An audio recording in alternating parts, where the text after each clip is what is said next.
আসসালামু আলাইকুম ওয়া রাহমাতুল্লাহি ওয়া বারাকাতুহু নাহমাদুহু ওয়া নুসাল্লি আলা রাসূলিহিল কারীম আম্মা বা'দ ফাআউযু বিল্লাহি মিনাশ শাইতানির রাজীম বিসমিল্লাহির রাহমানির রহিম মান জাআ বিল হাসানাতি ফালাহু খায়রুম মিনহা وهم من فزع يومئذ آمنون إلى آخره آية আলহামদুলিল্লাহ সমস্ত প্রশংসা সমস্ত গুণগান সমস্ত তারিফ একমাত্র মহান রব্বুল ইজ্জতের জন্য যে মহান রব্বুল আলামিন আমাদেরকে সর্বশ্রেষ্ঠ মাখলুকাত হিসেবে সৃষ্টি করেছেন যে মহান রব্বুল আলামিন আমাদেরকে এত সুন্দর নিয়ামত উপভোগ করার জন্য দিয়েছেন যে মহান রব্বুল আলামিন আমাদেরকে এই সুন্দর দুইটি হাত দিয়েছেন দুইটি চোখ দিয়েছেন আমাদেরকে চোখ দিয়ে দেখার জন্য হাত দিয়ে কাজ করার জন্য সেই মহান রব্বুল আলামিনের জন্য শুকরিয়া জ্ঞাপন করি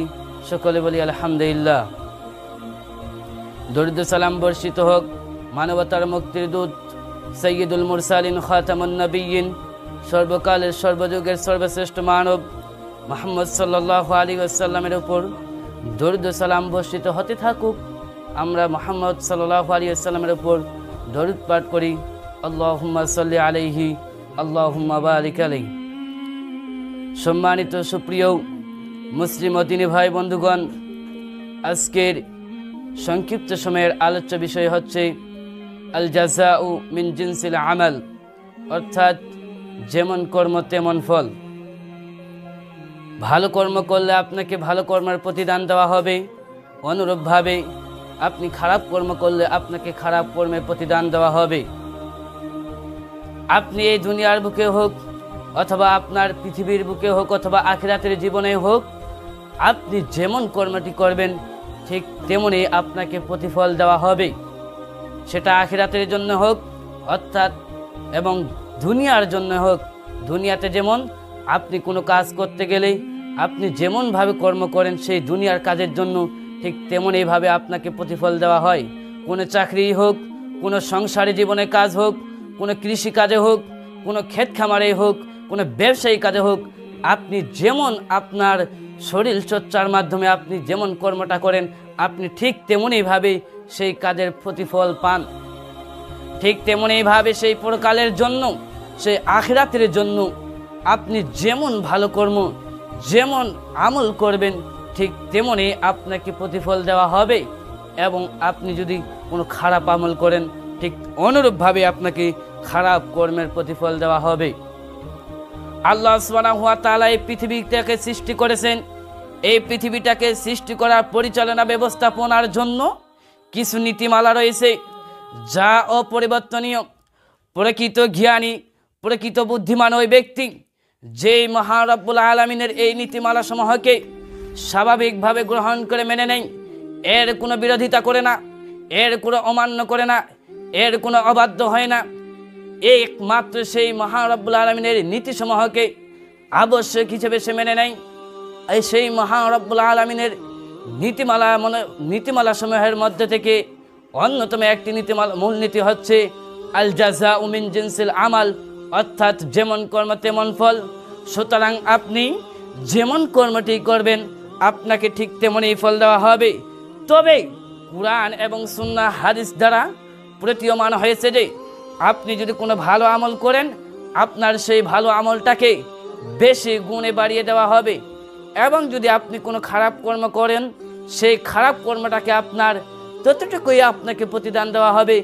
যেতটুকু আপনি খারাপ কর্ম করেছেন অর্থাৎ ততটুকুই আপনাকে শাস্তি দেওয়া হবে যেতটুকু আপনি শাস্তি পাওয়ার হকদার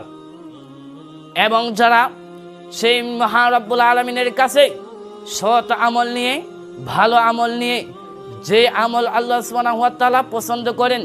ভালোবাসেন এই সমস্ত আমল নিয়ে যারা মহান রব্বুল আলামিনের কাছে উপস্থিত হবে আল্লাহ রাব্বুল আলামিন তিনি নিজেই বলে দিয়েছেন কাল কিয়ামতের দিন সেই ব্যক্তির আমল নামাকে বেশি গুণে বাড়িয়ে দেওয়া হবে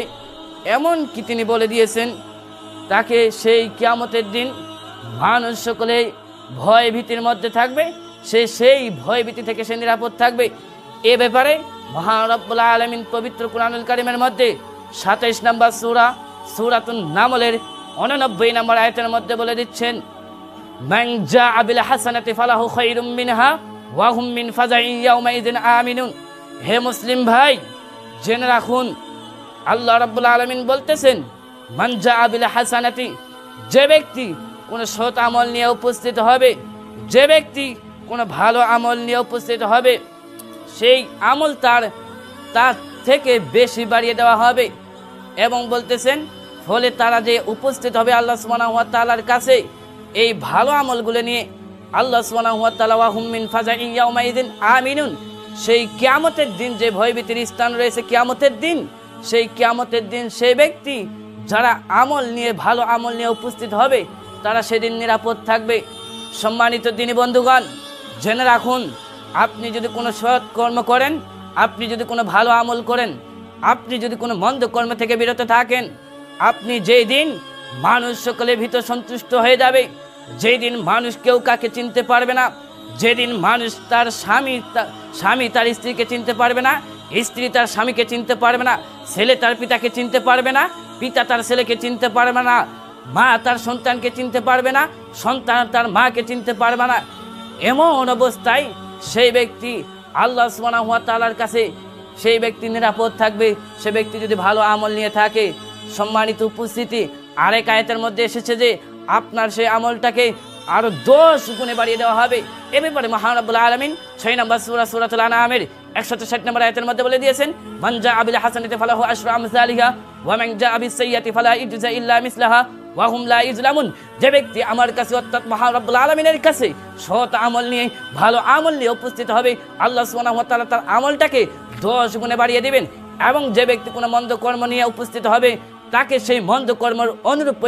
শাস্তি দেওয়া হবে, সে যেমন খারাপ কর্ম করেছে। ওয়া হুম লা ইজলামুন, তার উপর কোনো জুলুম করা হবে না, অন্যায় করা হবে না, অত্যাচার করা হবে না, তাকে সেই পরিমাণে তাকে শাস্তি দেওয়া হবে। সম্মানিত দিনী বন্ধুগণ, এই আয়াত দ্বারা আল্লাহ সুবহানাহু ওয়া তাআলা বুঝাতে চেয়েছেন যে যারা ভালো আমল করে আল্লাহ সুবহানাহু ওয়া তাআলা তার আমলটাকে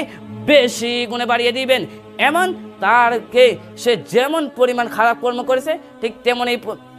শাস্তি দেওয়া হবে, এতে তাকে জুলুম করবেন না। কিভাবে আপনার সেই আমলটাকে বেশি গুণে বাড়িয়ে দিবেন? যেমন একটি উদাহরণ জেনে নিন, আপনার কোনো সন্তান হয়েছে, কোনো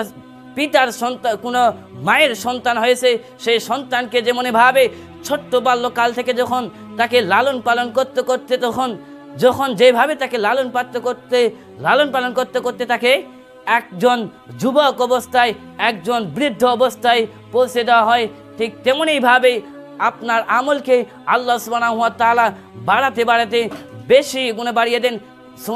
হাদিস দ্বারা প্রমাণ হয়েছে যে আপনার সেই আমলটাকে 700 গুণে, এমনকি তার থেকে আরো অধিক গুণে বাড়িয়ে দেওয়া হয়। সম্মানিত উপস্থিতি, এই পৃথিবীর বুকে মানুষকে যে আল্লাহ সুবহানাহু ওয়া তাআলার কাজে চলতে যে বাধা প্রদান করতেছে, সেই কাজটি হচ্ছে দুইটি। এই দুইটি কাজ মানুষকে আল্লাহ সুবহানাহু ওয়া তাআলার পথে চলতে বাধা প্রদান করে। এক, আপনি জেনে রাখুন শুবহাত, অর্থাৎ শুবহাতটা কি? শুবহাত হচ্ছে নিফাকি, শুবহাত হচ্ছে কুফর, শুবহাত হচ্ছে শিরিক, শুবহাত হচ্ছে বিদআত, শুবহাত হচ্ছে কুরআন সুন্নাহর ব্যাপারে সংশয় সন্দেহ, এগুলোই হচ্ছে শুবহাত। আর দুই, শাহওয়াত, অর্থাৎ শাহওয়াত হচ্ছে কুপ্রবৃত্তি, অর্থাৎ শয়তানের মাধ্যমে আপনার মনের মধ্যে যেসব জিনিস, যেসব কাজ অর্পণ হয় সেটাই হচ্ছে কুপ্রবৃত্তি। এবং শাহওয়াত হচ্ছে লাভ লালসা, অর্থাৎ আপনার যেত লাভ লালসা রয়েছে সম্পদের জন্য, টাকা পয়সার জন্য, এগুলো হচ্ছে আপনার লাভ লালসা শাহওয়াতের অন্তর্ভুক্ত। এবং যৌন কামনায় লিপ্ত হওয়া, এই যৌন কামনার মাধ্যমে শাহওয়াত লিপ্ত হয়ে যায়। সম্মানিত উপস্থিতি, এই দুইটি কাজের মধ্যে, এই দুইটির মধ্যে যেগুলো বিষয় সম্পৃক্ত রয়েছে, এইগুলো মানুষকে আল্লাহ সুবহানাহু ওয়া তাআলা চলতে বাধা প্রদান করে। আর আল্লামা ইবনুল কাইয়্যিম রাহমাতুল্লাহ আলাইহি বলেছেন যে কাল কিয়ামতের দিন এই শুবহাত এবং শাহওয়াতগুলো পুলসিরাতের উপর কাঁটায় পরিণত হয়ে যাবে। যে ব্যক্তি যত পরিমাণ বেশি এই শুবহাত এবং শাহওয়াতের মধ্যে লিপ্ত হবে, তাকে তত বেশি এই পুলসিরাতের কাঁটাগুলো তাকে তত বেশি আঘাত করবে। আর যে যত বেশ কম সেই শুবহাত এবং শাহাতগুলো থেকে বিরত থাকবে, অর্থাৎ কম লিপ্ত হবে, তাকে তত কম সেই শুবহাত এবং শাহওয়াতগুলো তার শরীর, শুবহাত এবং শাহওয়াত দ্বারা যে পরিণত হয়েছে কাঁটাগুলো তার শরীরে কম লাগবে। সম্মানিত দিনী বন্ধুগণ, তাই জেনে রাখুন, আপনি যেমন কর্ম করবেন এই পৃথিবীতে, আখিরাতের জন্য হোক আর দুনিয়ার জন্য হোক, আপনাকে ঠিক তেমনই প্রতিফল দেওয়া হবে। এতে আপনাকে কোনো জুলুম অন্যায় করা হবে না। তাই আল্লাহ সুবহানাহু ওয়া তাআলা আমাদেরকে চিন্তা ভাবনা করে সর্ব অবস্থায় সব কাজ করার তৌফিক দান করুক। আল্লাহুম্মা আমিন। আল্লাহ সুবহানাহু ওয়া তাআলার কাছে ফরিয়াদ করি, আল্লাহ সুবহানাহু ওয়া তাআলা আমাদেরকে একজন, এই যে কথাগুলো বলা হলো, আল্লাহ সুবহানাহু ওয়া তাআলা আমাদেরকে এই কথাগুলোর প্রতি বুঝে শুনে এবং যেগুলো আমল করার দরকার সেগুলো আমল করার তৌফিক দান করুক। সকলে